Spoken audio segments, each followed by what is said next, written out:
Jumpa lagi dengan Dalane Gusti Channel. Kali ini kita dengarkan lagi pengajian dari Gus Bahauddin tentang orang kafir saja paham. Dengarkan penjelasan Gus Bahauddin Nur Salim. Jangan lupa like, komen, dan subscribe. Assalamualaikum warahmatullahi wabarakatuh. Bismillahirrahmanirrahim. Tabarakalladzi nazzala al-furqana ala 'abdihi liyakuna lil 'alamin nadhira.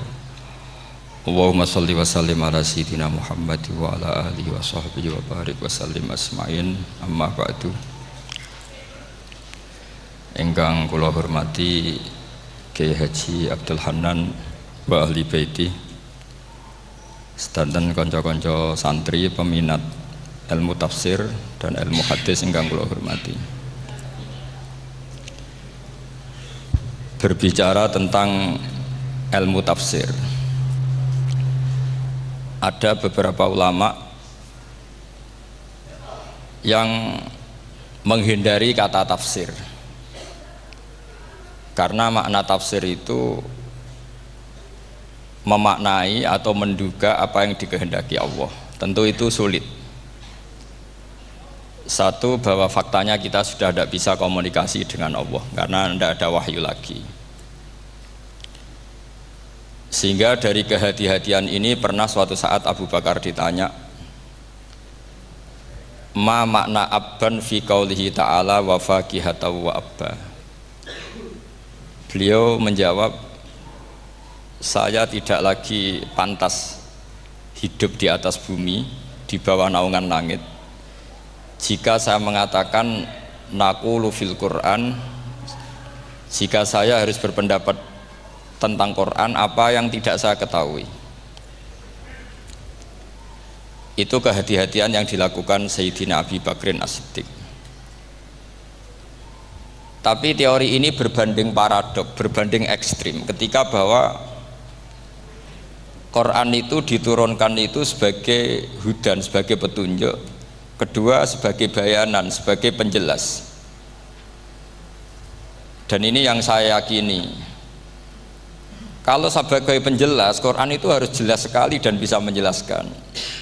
Dan Quran mensifati dirinya wal kitabil mubin, demi kitab yang memberi penjelasan.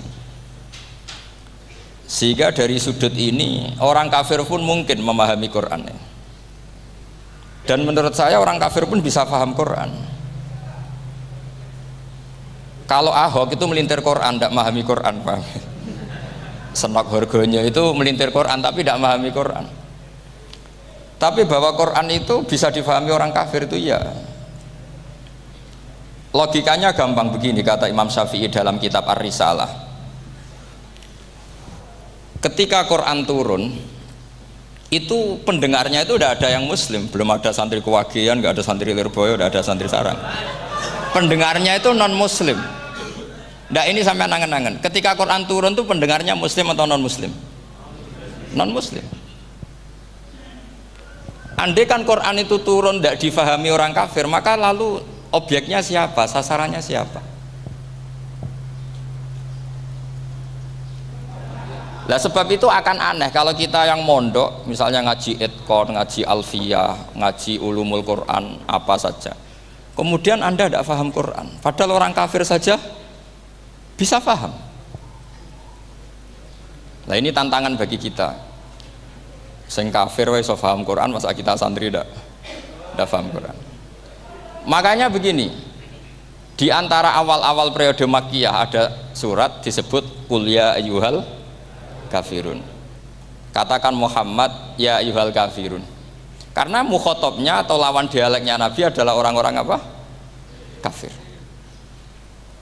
Mereka paham ketika dijelaskan Quran, paham. Dan sebagian mereka menjadi mukmin karena paham. Itu termasuk isi makalah yang saya utarakan di sini. Mereka tanya, ya Muhammad, siflana rabbak amin dahabin amin nuhasin amin hajarin. Karena orang kafir jahiliyah itu punya tren yang namanya Tuhan itu fisik. Mereka punya Lata, punya Uzza, punya Hubal. Sehingga kalau Tuhan kita ini dari batu Muhammad, katanya Anda punya Tuhan yang berbeda, lalu Tuhan Anda ini dari emas atau dari perak. Turunlah ayat qul huwallahu ahad Allahus samad. Lagi-lagi mukhatabnya adalah orang kafir. Makanya ini juga akhirnya jadi ilmu madhab, ilmu tentang firqah-firqah dalam Islam,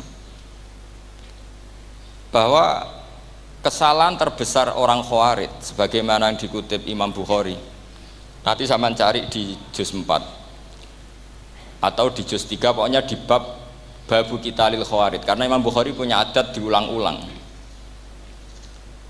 Kata Ibnu Umar yang dikutip Imam Bukhari, innahum intolaku ila ayatin nazalat fil kufar faja'aluha alal mu'minin. Orang-orang Khawarij atau kalau sekarang orang-orang radikalisme itu meneliti Quran, kemudian ketika ada kriteria manusia-manusia tertentu itu dianggap itu kenanya orang Islam, korbannya orang Islam. Padahal awal mula ayat ini turun untuk orang kafir atau kritikan pada orang kafir. Ini cilaka betul. Karena logikanya seperti yang dikatakan Imam Syafi'i, ketika Quran turun ini nggak ada orang Islam, yang ada orang kafir. Sehingga mukhatabnya adalah orang kafir. Tapi ayat-ayat ini nanti dipakai Khawarij untuk mengcounter orang Islam, sehingga mereka mudah mengkafirkan kita karena pakai ayat yang dari awal Allah mengkafirkan orang kafir, sekarang ayat itu dipakai mengkafirkan orang Islam. Ini saking gebleknya orang apa? Khawarij. Makanya kata kitab Fathul Bari yang menyarai Bukhari itu, yang mendorong orang Khawarij seperti itu adalah jahluhum bisyariah. Memang mereka benar-benar bodoh, benar-benar goblok. Misalnya kita kiai atau kita ma'arif atau kita santri atau kita orang soleh, kemudian kita tidak bisa melakukan apa yang kita katakan, terus kita oke lah, kita kena kritik misalnya atakmurunan nasa bil birri napa wa tansawna anfusakum wa antum taslunal kitab.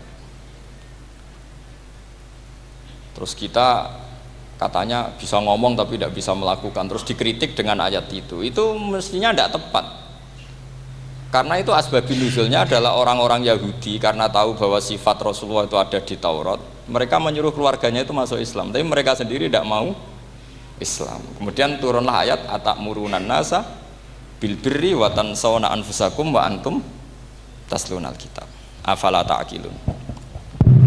Sekarang perbandingannya begini, misalnya ada orang Islam, taruh saja Zaid itu maling, ya maling, konsisten dia malingnya sampai tua. Terus menurut Anda Zaid yang muslim ini, Zaid itu muslim tapi maling, jangan bilang maling tapi muslim, dia itu ya.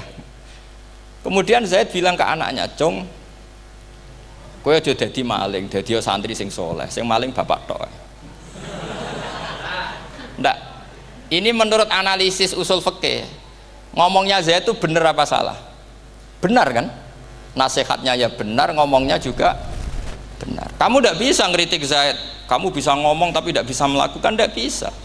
Fa'innal amro bil ma'ruf wajib, wal qawla bil ma'ruf ya wajib, wal qawla bil haqqi ya wajib. Jadi itu hal yang berbeda. Misalnya fa'innal amro bil ma'rufi wajibun, memerintahkan barang baik itu baik. Wa innal qawla bil haqqi ya wajib, mengatakan yang hak itu ya wajib. Berarti Zaid tetap kena khitab, kamu harus nasihati anak secara benar, kamu juga harus ngomong hukum secara benar. Lalu ketika Zaid ngomong hukum secara benar, cung ojo maling, maling itu dosa, cung ojo nerusno profesi ini bapak maling, maling itu tidak benar. Dia berarti sudah melakukan dua kebenaran, yaitu ngomongnya benar, nasihatnya benar. Dia salah, perilakunya tetap maling. Tapi jangan karena dia maling lalu omongannya enggak salah juga, berarti salahnya malah tiga. Makanya ini pentingnya ngaji sama ulama, sama ahli usul fikih. Jadi tidak bisa dicampur adukkan. Zaid gagal dalam perilaku, tapi jangan gagal lagi di nasihat. Nanti kalau dia tidak nasihati, maka anaknya terus maling, alasannya niru bapaknya. Karena bapaknya kalau mau nasihati nanti disemprit sama santri-santri, "Pak, sampean ora oleh nasihati anake ora usah maling, sampean dhewe maling." Oh, tidak bisa cara usul fikih, itu malah yudraku kulluh la yudraku napa kullu, atau bahasa populernya al-maisur la yasqutu bil ma'sur. Misalnya kita sebagai kiai hanya bisa takrib, hanya bisa jurumiyah. Apa muda Fatul Mu'in cek abote. Bulet maknane bulet. Kamu ndak boleh ngomong gini, Cong. Kowe sebagai muridku kudu nurut aku. Nak gurumu goblok tok takrib, kowe tok takrib wae. Gak oleh ngelangkai guru, gak sopan gitu misalnya gitu. Gak boleh gitu. Tetap kita ngomong, Cong, kowe aja koyo aku. Kowe kudu alim Fathul Mu'in, alim Fathul Wahhab. Sama ndak bisa protes. Pak guru sendiri ndak bisa. Kebenaran tetap sebagai kebenaran meskipun kita ndak kuat melakukan atau ndak bisa melakukan. Lagi-lagi ayat itu sebenarnya ada untuk kita, untuk orang Yahudi, atakmurunan nasa bil birri wa tansawna anfusakum wa antum taslunal kitab. Sebab itu istidlal dengan Quran itu memang resikonya tinggi kalau tidak bagi mutabakhir, karena ya itu tadi, ini harus ada pengetahuan yang luas tentang asbabun nuzul, tentang kriteria. Nah kalau terpaksa, saya katakan terpaksa, kalau terpaksa kita itibar itu boleh, tapi itu terpaksa. Bahwa Allah mengkritik orang yang bisa ngomong tapi tidak bisa melakukan. Tapi itu secara usul fikih itu runyam. Teori ini runyam sekali, fatal. Sampai lihat tuh di kitab Bajuri atau di kitab-kitab fikih yang lain. Ketika Shahibil Burdah atau Shahibil Bur'ah itu yang Imam Busiri itu, Muhammad bin Busiri itu. Niku salah nama tapi kadung populer. Jadi sebetulnya Imam Busiri itu Shahibil Bur'ah, bukan Shahibil Burdah, tapi kadung terkenal Burdah, kita ikut-ikutan apa? Burdah. Imam Busiri itu ngeluh, saya ini orang yang banyak kesalahan. Di antara salah saya adalah saya bisa ngomong tapi tidak bisa melakukan. Yaitu saya ngomong misalnya orang supaya tahajud, saya tidak tahajud. Saya ngomong orang supaya sholat sunat, saya nggak pernah sholat sunat. Itu sarahnya itu yang menyarai itu kan Imam Bajuri itu yang sarah Burdah. Itu mengkritik begini. Kalau Anda ngendikan itu fi ma'radi dzammin nafsi, yaitu dalam konteks Anda mengkritik diri sendiri oke. Tapi omongan Anda salah. Karena secara usul fikih fatal. Fatalnya begini. Misalnya saya nggak pernah tahajud. Ya mungkin itu nyata. Oke, mungkin itu nyata. Apakah kemudian saya tidak boleh mengatakan at-tahajjudu sunnatun? Apa saya diwajibkan diam hanya karena saya tidak pernah tahajud, terus saya seorang kiai yang haram mengatakan at-tahajjud sunnatun? Saya harus tetap mengatakan kalau tahajud itu sunnah. Saya kalau punya santri terus saya bilang, Cong, napas nganggur yuk tahajud itu sunat. Karena mengatakan kebaikan pasti bagian dari kebaikan itu sendiri. Makanya kata Imam Bajuri, fakaifa yakunul amru bil ma'rufi mazmuman. Bagaimana mungkin sesuatu yang jelas baik karena memerintahkan kebaikan mazmuman menjadi sesuatu yang tercela hanya karena yang mengatakan tidak melakukan. Fa innal fi'la ya amrun wal hukmu ya amrun akhar. Itu beda. Jangan karena Anda tidak minum teh karena diabetes, terus Anda kalau ada tamu tidak disuguhi teh. Karena saya sendiri tidak minum teh. Wah ya repot kalau gitu.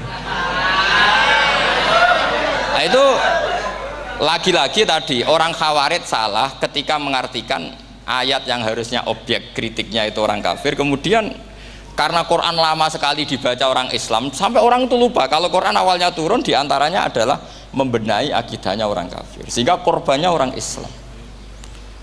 Itu mirip seperti cerita kita ya, santri-santri itu kalau punya musuh itu baca Hizib Nasor. Dulu pengarang Hizib Nasor itu musuhnya orang fasik, sehingga di Hizib santri ora duwe musuh wong fasik, duwene kancane dhewe, akhirnya kancane yang kena hizib. Nah ini penting saya aturkan ya, sama seperti itu. Lama sekali Quran itu hanya dibaca orang Islam dan komunitasnya Muslim, sehingga seakan-akan semua kritikan Quran itu pada orang nopo Islam. Padahal jelas Quran ada kul ya ayyuhal kafirun. Jelas mukhatabnya orang kafir. Sada kata lakum dinukum waliyadin. Nah, ini penting kalau aturakan. Makanya kalau melihat itu, Quran jelas bisa difahami orang kafir. Bahkan banyak orang kafir yang menjadi muslim karena faham maknanya apa? Faham maknanya Quran. Itu jelas sekali. Itu masyhur sekali dialeknya Nabi dengan Walid bin Mughirah, dengan Utbah, dengan banyak sekali termasuk dengan Abu Jahal, dengan Abu Lahab. Bahkan orang-orang kafir Quraisy itu menyewa namanya Musailamah Al-Kadzab. Kalau di sini umumnya baca Musailamah apa Musailimah? Trennya di sini pakai fathah ya.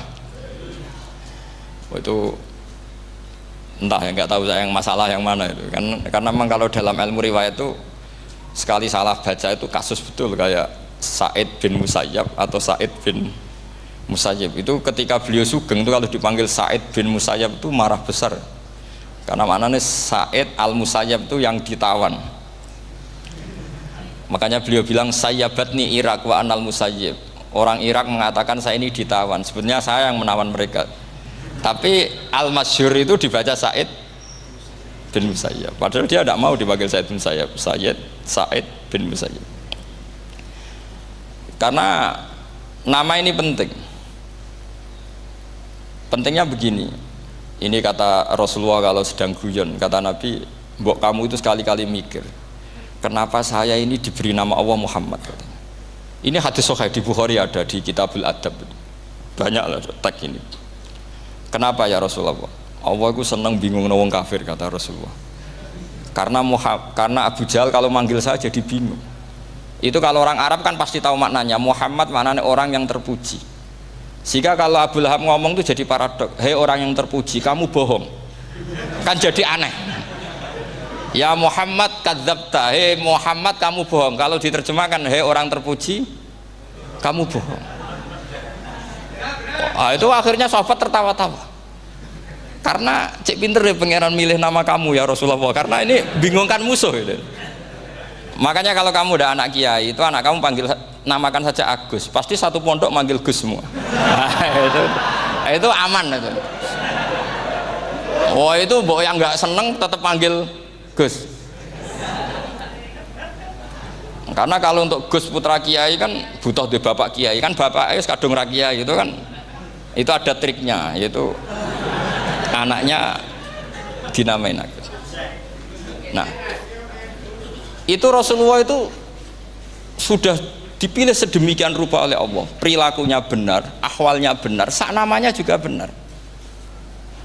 Sehingga ketika Abu Jahal, Abu Lahab tahu bahwa nama Muhammad ini problem, karena ini madah itu memuji. Sehingga mereka kalau mencari Muhammad tuh bilang ainal madmum, mana orang yang tercela. Terus orang-orang Quraisy tidak paham, kamu nyari siapa? Akhirnya mereka bilang ana atlubu Muhammad, dan saya cari Muhammad. Akhirnya bilang Muhammad lagi. Nah, itu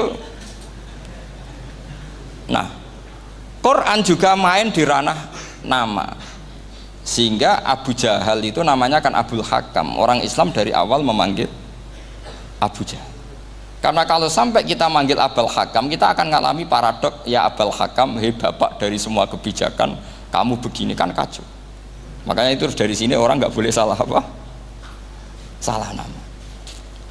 Ini penting kolaborakan, karena kadang menganalisis Quran itu satu bilisanin arabi mubin, kata Imam Syafi'i, wa innahu latanzilu rabbil alamin nazala bihir rohul amin ala qalbika litakuna minal mudhirin bilisanin arabi mubin.